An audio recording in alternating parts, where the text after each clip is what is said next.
কুখ্যাত মানব পাচারকারীকে জালে তুলল জিআরপি থানার পুলিশ। অভিযুক্ত মানব পাচারকারীর নাম জাকির হোসেন। জিআরপি থানার ওসি জানান, পুরনো একটি মামলায় অভিযুক্ত জাকির হোসেনকে গ্রেপ্তার করেছে পুলিশ।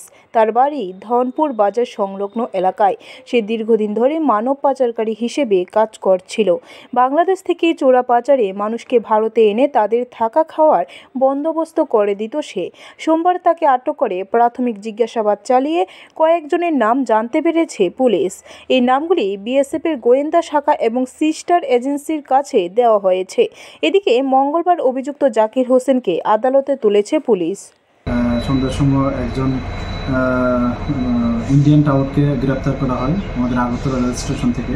অ্যাকচুয়ালি সে মানে বাংলাদেশ থেকে যারা অবৈধভাবে বর্ডার ক্রস করে মানে আগরতলা রেল স্টেশন হয়ে বহিরাজ্যে যাওয়ার চেষ্টা করতো, তাদেরকে সাহায্য করতো বিভিন্নভাবে বর্ডার ক্রস করাতো এবং থাকা খাওয়ারও ব্যবস্থা করতো। তো ওই সূত্র ধরে আমরা একটা কেসে সে ওয়ান্টেড ছিল, তো আমরা ওনাকে গ্রেপ্তার করেছি এবং আজকে ওনাকে আমাদের আগরতলা মহামান্য আদালতে প্রেরণ করেছি এবং পুলিশ রিমান্ডও চেয়েছি।